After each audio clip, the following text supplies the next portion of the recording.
Bonjour, mesdames et messieurs, bon réveil et bienvenue dans cette édition.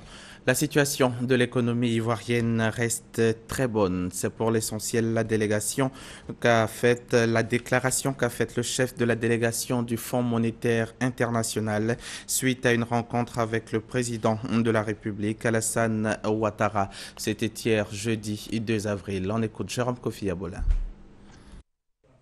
La rencontre ce jeudi entre le chef de l'État, le président Alassane Ouattara et la délégation du FMI s'inscrit dans le cadre des missions périodiques d'évaluation du Fonds monétaire international en Côte d'Ivoire.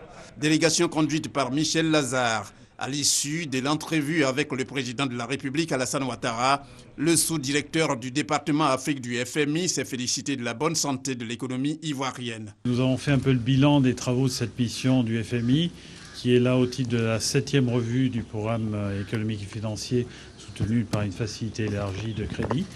Et le constat que nous avons fait, c'est que la situation de l'économie ivoirienne reste très bonne.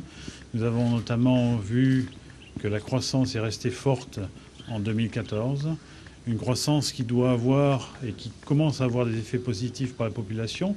Je citerai par exemple deux exemples. Le premier, c'est que la forte croissance du secteur agricole dans les années qui ont précédé, particulièrement en 2014, permet de distribuer des revenus importants aux agriculteurs.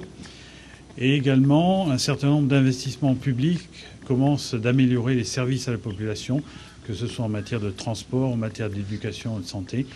Et nous constatons avec plaisir qu'il y a des progrès qui sont faits importants en matière d'amélioration du climat des affaires, par exemple, en matière de mise en place de structures modernes d'administration de l'impôt. Si l'on en croit Michel Lazare, le FMI est toujours déterminé à être aux côtés des autorités ivoiriennes pour toutes les réformes de développement. Pour lui, la croissance amorcée de la Côte d'Ivoire sous l'impulsion du président de la République, Alassane Ouattara, en si peu de temps, est à encourager. Le salon de l'agriculture et des ressources animales d'Abidjan s'ouvre ce vendredi. Plus de 600 exposants sont attendus. État des lieux du Sahara, édition 2015, à quelques heures de l'ouverture avec Noël Niagno. Pavillon international. Le Maroc, invité d'honneur, affiche ses ambitions. Il est fin prêt.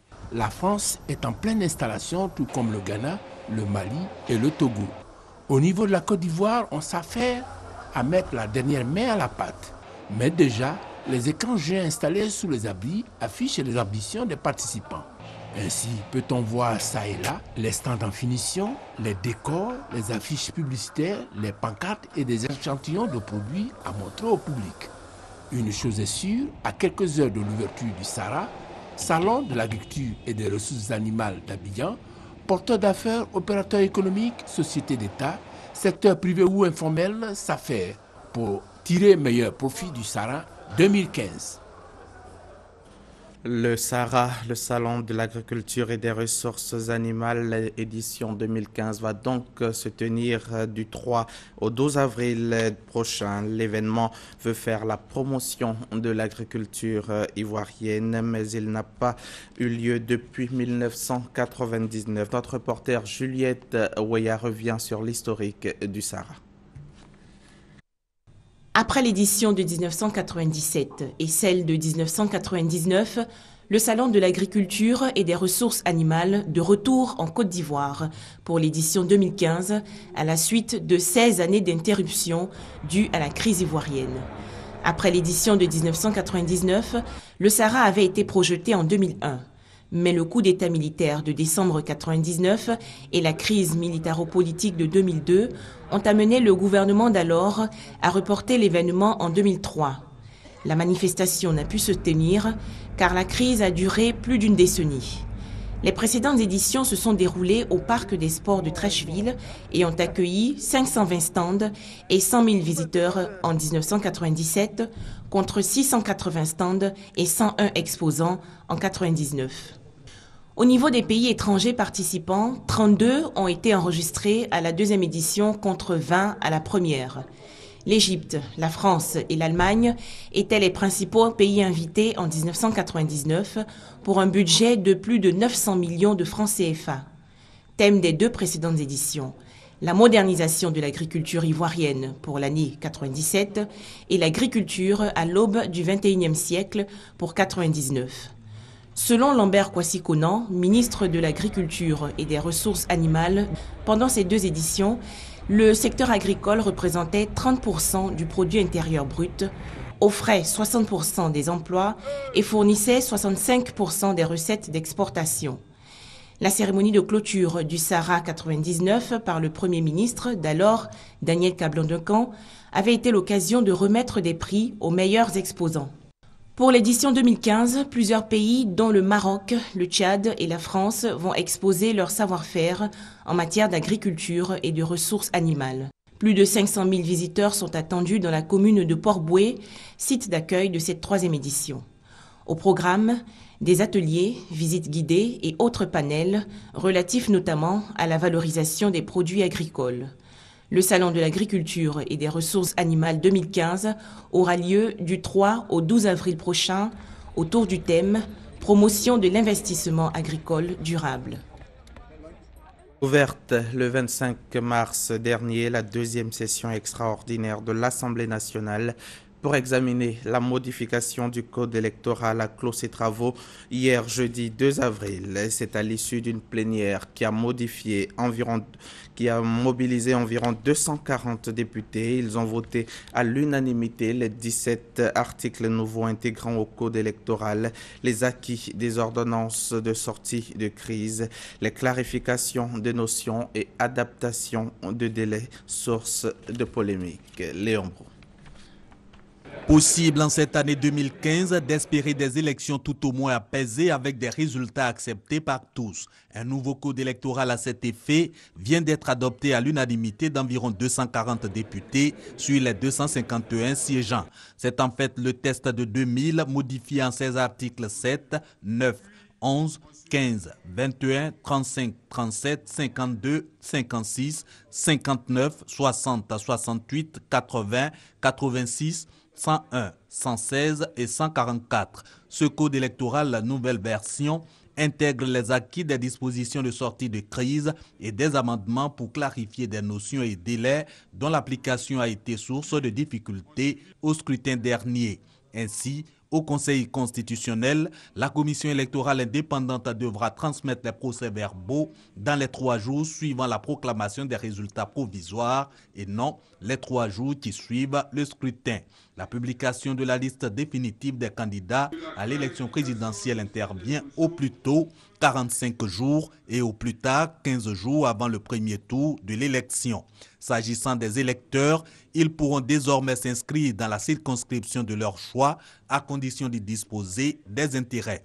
La sécurisation de la liste électorale se trouve renforcée par la prise en compte de données alphanumériques et biométriques, autant d'ajustements traités par la Commission des affaires générales et institutionnelles de l'Assemblée nationale au cours de cette deuxième session extraordinaire qui aura duré 8 jours. 8 jours pour baliser les élections présidentielles, législatives, municipales et régionales.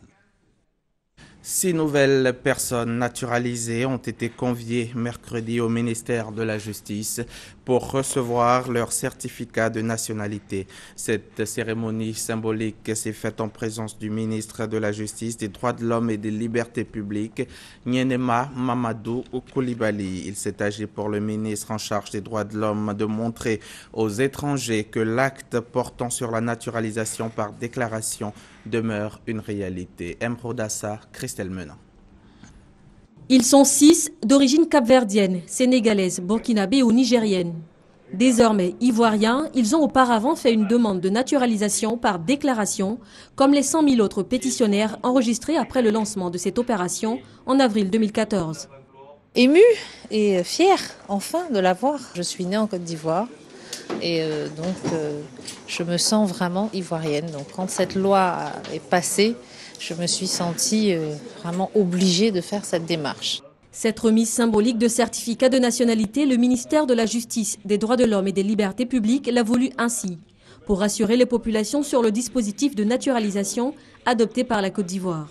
Ce n'est pas un octroi de la nationalité, c'est le fait de constater que ces personnes ont toujours été des Ivoiriennes. lorsque l'on remplit les conditions, il n'y a pas de raison que l'on ne puisse pas s'attendre à recevoir son certificat. Cette opération de naturalisation fait suite à l'adoption en septembre 2013 d'une loi portant dispositions particulières en matière d'acquisition de la nationalité ivoirienne par une catégorie d'étrangers. Premier point, un homme étranger qui épouse une ivoirienne pourra automatiquement devenir ivoirien. Le contraire existait déjà. Sont aussi concernées par cette mesure les personnes nées en Côte d'Ivoire de parents étrangers et âgées de moins de 21 ans révolus à la date du 20 décembre 1961. Les personnes ayant eu leur résidence habituelle sans interruption en Côte d'Ivoire avant le 7 août 1960 et leurs enfants nés en Côte d'Ivoire. Enfin, les personnes nées en Côte d'Ivoire entre le 20 décembre 1961 et le 25 janvier 1973 de parents étrangers et leurs enfants. La procédure pourrait concerner 300 000 personnes et n'est qu'une simple régularisation du Code de la nationalité, publié en 1972. Les personnes ainsi naturalisées bénéficient des mêmes droits que tout Ivoirien, mais doivent cependant attendre 5 ans avant de pouvoir exercer le droit de vote et 10 ans avant d'être éligibles. De nombreux jeunes de la région ouest viennent de retrouver un sourire qu'ils avaient perdu après la crise post-électorale.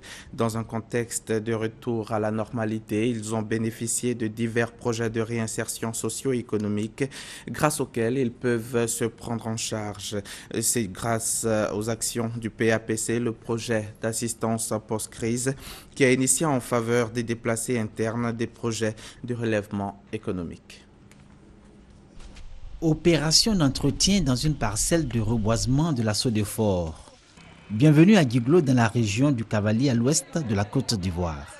C'est dans la forêt classée de Sio qu'est exécuté le projet Timo Green, travaux de haute intensité de main-d'œuvre, une composante du PAPC, projet d'assistance post-conflit.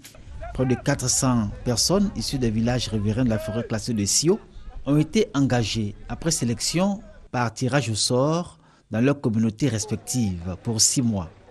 Dans une région meurtrie par des crises successives où les jeunes étaient gagnés par le désespoir, le PAPC arrive comme un sauveur. Au moment où j'étais au village, je ne gagnais rien. Quand je suis venu ici, il a commencé à gagner. Ça me fait plaisir. Il y a assez de villages, on ne s'est pas connu, mais arrivé ici, ça fait plein de connaissances. Ça fait que moi, je dis, on a les Yakuba, Guéré, toutes les ethnies sont regroupées. La cohésion sociale d'abord est très important. Ils sont 400 au total, constituant divers groupes répartis sur 23 parcelles de reboisement de teck dans la forêt classée de Sio. Les hommes sont commis aux tâches d'ouverture de lignes et rattrapage des interlignes. Les femmes, elles, s'occupent du sarclage et du marquage des emplacements des plans morts. Le Timo Green revêt un double enjeu. D'abord, aider à la reconstruction du couvert forestier. Ensuite, la réinsertion des jeunes rendus vulnérables du fait de la crise dans les tissus économiques et sociaux avec un impact socio-économique et psychologique des villages riverains touchés par le projet. Aujourd'hui, je remercie beaucoup puisque nos enfants sont en activité, plein d'activités, en train de s'avancer quand même vers l'avenir normal. Nous allons donc, en collaboration avec la Sodefort, voir dans quelle mesure nous pourrons intégrer ces jeunes gens dans le métier de la Sodefort, de sorte que le jour où le PAPC, qui est un projet, disparaît, alors ce jour, il pourra être pris en place par la Sodefort pour les travaux qu'ils font entièrement. Le projet d'assistance post-conflit intervient en matière de réhabilitation communautaire, appui à l'identification et à la réintégration économique. Dans les campements, villages, sous-préfectures et chefs-lieux de département, la vie a retrouvé son cours normal. Les populations ont réappris à vivre ensemble dans un contexte de retour à la cohésion sociale. Elle demande à la structure de renforcer son assistance, assurer des bienfaits de la présence du PAPC, structure qui se pose comme un instrument d'accompagnement de l'État dans l'atteinte de la Côte d'Ivoire à l'émergence, comme espéré par les gouvernants dans les 5 prochaines années. Un mot de religion pour terminer. Dimanche dernier, les chrétiens catholiques ont célébré la fête de Rameau, entamant ainsi le dernier virage du temps de Carême. Cette dernière semaine avant la fête de Pâques est donc marquée par des temps forts. Hier, par exemple, a été célébré le Jeudi Saint, la commémoration de l'institution de l'Eucharistie et le lavement des pieds, ainsi que l'a fait Jésus-Christ à l'endroit de ses disciples. Grace Kondo nous en donne les détails.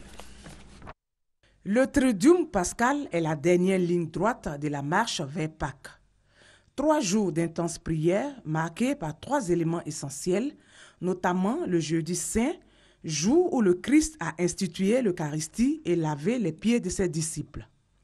À travers ce geste répété dans les paroisses, Jésus montre la voie à suivre, se faire tout petit pour servir son prochain. Nous voulons indiquer à tous les chrétiens que nous sommes appelés à nous mettre au service les uns des autres, à vivre l'humilité comme la plus grande des vertus chrétiennes et la charité comme celle qui l'a fait vraiment porter des fruits, à nous mettre au service les uns des autres et à nous aimer véritablement.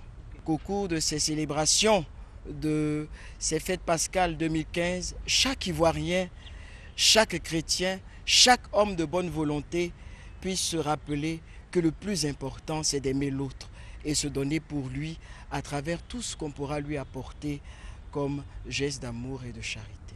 Ce geste liturgique est généralement posé par le curé de la paroisse. Cet acte, pour se faire l'égal du plus faible, le Christ le réalise par son incarnation et son sacrifice sur la croix.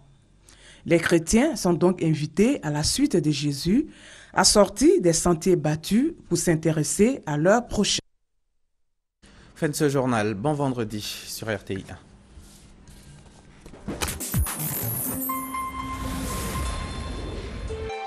RTI 1, la chaîne qui rassure.